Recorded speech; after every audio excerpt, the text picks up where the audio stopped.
Libro Perfección del pastor Colin Standish, capítulo 4, la alta y la baja visión del pecado. Capítulo 5, la perfección y los pecados de ignorancia. Capítulo 6, el Evangelio y la perfección.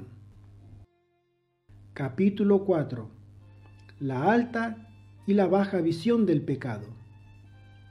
Uno de los argumentos más fuertes contra la perfección viene de aquellos que proponen la alta visión del pecado. Esta visión ve al pecado como cualquier alejamiento de la infinita voluntad de Dios y por lo tanto perfección es obediencia a la infinita voluntad. Esto está muy cerca de forzar la conclusión que ningún ser creado es o puede ser perfecto, incluyendo a los ángeles y a los santos redimidos. La alta visión del pecado sugiere que cualquier debilidad, limitación o inadecuación es pecado. Así, cualquier descuido, cualquier declaración errada o acción imperfecta es considerada pecado. Textos tales como porque todos han pecado y están destituidos de la gloria de Dios, en Romanos capítulo 3, verso 23, han sido usados para apoyar este concepto. Pero si examinamos este texto de esta manera, entonces existe una separación entre la palabra pecado y destituido de la gloria de Dios. En realidad el texto sería mejor entendido como todos han pecado y por lo tanto están destituidos de la gloria de Dios. Lo que por otro lado es llamado la baja visión de pecado, provee un adecuado entendimiento de la posibilidad de una vida cristiana victoriosa. Existen tres elementos en las Santas Escrituras que apoyan la baja definición de pecado. La primera, la definición bíblica de pecado. La segunda, el conocimiento. Y la tercera definición, la volición. Primero, la definición bíblica de pecado es explícita. El siervo de Dios muestra la única definición. Todo el que comete pecado quebranta la ley, pues el pecado es la transgresión de la ley. Primera de Juan, capítulo 3, verso 4. El pecado envuelve la violación de la ley de Dios. El pecado no envuelve las limitaciones humanas. La segunda definición, el conocimiento. Sin conocimiento, ni la Biblia ni el espíritu de profecía define violaciones de la ley de Dios que puedan ser consideradas como pecado, tal como lo confirman los siguientes textos. Santiago capítulo 4, verso 7 dice: por lo tanto, el que sabe hacer lo bueno y no lo hace, comete pecado. Juan capítulo 9, verso 41 dice: respondió Jesús: si fuerais ciegos, no tendríais pecado. Pero ahora que decís, vemos, vuestro pecado permanece. Y Juan capítulo 15, verso 22 dice: si yo no hubiera venido, ni les hubiera hablado, no tendrían pecado, pero ahora no tienen excusa por su pecado. Hechos, capítulo 17, verso 30 dice: pues Dios, habiendo pasado por alto ese tiempo de ignorancia, ahora manda a todos los hombres en todo lugar que se arrepientan. Y la sierva del Señor dice así en estas dos citas: el ángel dijo: si se recibe luz y esa luz se pone de lado o se rechaza, entonces viene la condenación y el desagrado de Dios. Pero antes que se reciba la luz, no hay pecado, porque no hay luz que ellos puedan rechazar. Testimonio tomo 1, página 112. Entre los paganos hay quienes adoran a Dios ignorantemente, quienes no han recibido jamás la luz por un instrumento humano, y sin embargo no perecerán, aunque ignorantes de la ley escrita de Dios, oyeron su voz hablarles en la naturaleza e hicieron las cosas que la ley requería. Deseado de todas las gentes, página 593. Algunas veces, algunas violaciones desconocidas son referidas en la Biblia y en el espíritu de profecía, no como pecados, pero en otras partes son llamadas pecados de ignorancia. Es este bajo concepto de pecado el que le permite a la sierva del Señor decir lo siguiente: No hay excusa para el pecado. Maranata, página 80. Una declaración tal es incomprensible si aceptamos la alta visión de pecado. Y la tercera definición, volición. La sierva del Señor declara: Nadie puede ser forzado a transgredir. Primero tiene que ganarse el consentimiento propio. El alma tiene que proponerse cometer el acto pecaminoso antes que la pasión pueda dominar la razón o que la iniquidad triunfe sobre la conciencia. No importa cuán fuerte sea la tentación, no es excusa para el pecado. Testimonios, tomo 5, página 165.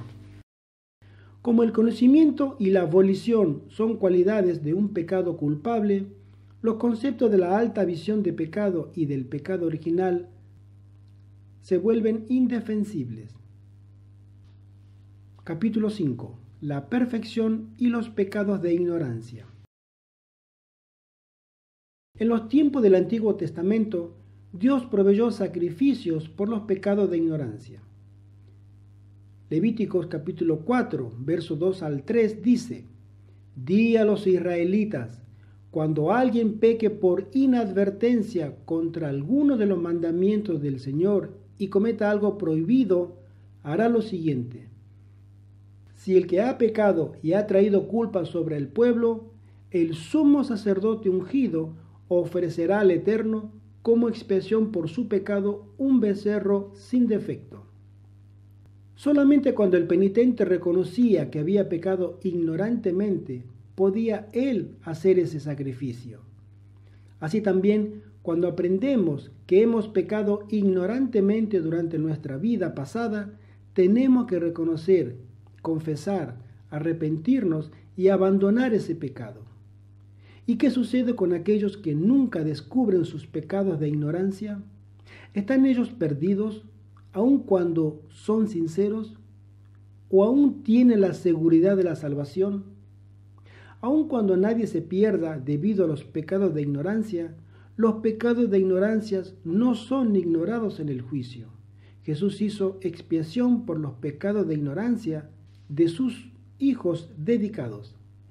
La sierva del Señor dice: Esta expiación es hecha tanto para los justos muertos como para los justos vivos.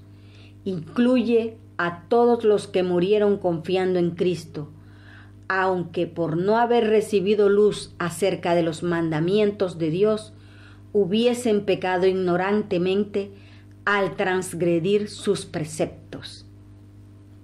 Primeros Escritos, página 254.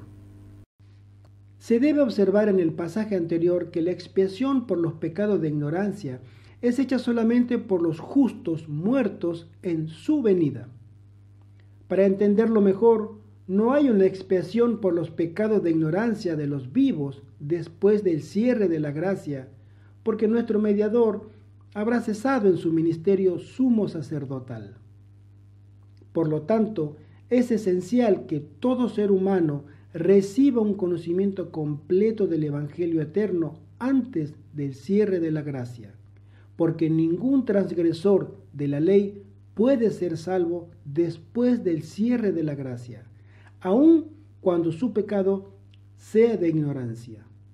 Dios en su amor no permitirá que un alma sincera se pierda debido a la ignorancia. Por lo tanto, a todos se les regala el Evangelio pleno de Cristo y el conocimiento de su ley. Por lo tanto, el Evangelio tiene que ser predicado a toda criatura, como dice Marcos capítulo 16, verso 15, antes que Cristo complete su ministerio expiatorio en el lugar santísimo. Para que todos puedan tener una auténtica oportunidad de aceptar el Evangelio, los testigos de Dios tienen que ser personas santas. Si estos testigos fuesen moralmente manchados o espiritualmente defectuosos, muchos rechazarían la divina invitación, no debido al mensaje, sino debido a los mensajeros no convertidos. Capítulo 6. El Evangelio y la perfección. En la parte central del mensaje de la justificación por la fe, presentado en la sesión de la Conferencia General del año 1888 en Minneapolis, estaba el entendimiento del Evangelio a la luz del Calvario. Este mensaje fue diseñado para remover el legalismo por el cual el esfuerzo del hombre estaba presente, si bien inconscientemente como algo dominante para su salvación. En la luz del Calvario era evidente que nuestra justificación y santificación podía ser entendida solamente en el contexto de lo que Dios ha hecho por nosotros a través de su Hijo Jesucristo. Jesús fue levantado como la única base y mérito de salvación, el todo suficiente Salvador del mundo. El mensaje de Cristo, justicia nuestra, no hizo nada para alterar la importancia de la ley o de las grandes doctrinas pilares de nuestra fe. En vez de eso, las colocó totalmente en contexto de la centralidad de la gracia de Cristo. No hizo nada para minimizar la justicia imputada o impartida de Cristo, sino que se centró sobre la realidad de que nosotros mismos no podemos hacer nada, pero con Cristo todas las cosas son posibles. La sierva del Señor escribe: El Señor, en su gran misericordia, envió un muy precioso mensaje a su pueblo por medio de los pastores Waggoner y Jones.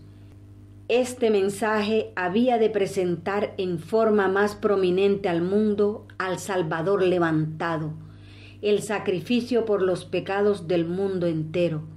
Presentaba la justificación por la fe en el garante, Cristo. Invitaba al pueblo a recibir la justicia de Cristo, que se manifiesta en la obediencia a todos los mandamientos de Dios. Testimonio para los ministros, página 89. La fe de Jesús. Se habla de ella, pero no ha sido entendida. ¿Qué cosa constituye la fe de Jesús que pertenece al mensaje del tercer ángel? Jesús convertido en el ser que lleva nuestros pecados para llegar a ser el Salvador que perdona el pecado. Él fue tratado como nosotros merecemos ser tratados. Vino a nuestro mundo y llevó nuestros pecados para que nosotros pudiéramos llevar su justicia. Y la fe en la capacidad de Cristo para salvarnos en forma amplia, completa y total es la fe de Jesús. Mensajes selectos, tomo 3, página 195. Los mandamientos de Dios y la fe de Jesús, ambas cosas son importantes, inmensamente importantes, y deben darse con igual fuerza y poder. Mensajes selectos, tomo 3, página 208. Estos principios están presentes en el entendimiento de Pablo del Evangelio. Él escribió en 2 Corintios capítulo 10, verso 5, derribando imaginaciones y toda altivez que se levanta a sí misma contra el conocimiento de Dios y trayendo en cautiverio todo pensamiento a la obediencia a Cristo. También en 2 Corintios capítulo 7, verso 1, Pablo nos dice: Así, amados, ya que tenemos tales promesas, limpiémonos de toda impureza de la carne y del espíritu, perfeccionando la santificación en el temor de Dios. En la carta a los Gálatas, capítulo 2, verso 17, dice lo siguiente: y si buscando ser justificados en Cristo, también nosotros hemos sido hallados pecadores, ¿es por eso Cristo ministro de pecado? De ninguna manera, porque si reedificó lo que derribé, demuestro que soy transgresor. Pablo creía en la liberación del Evangelio. En la segunda carta a Timoteo, capítulo 4, verso 18, dice: el Señor me librará de toda mala obra y me preservará para su reino celestial. A Él sea gloria por los siglos de los siglos. Amén.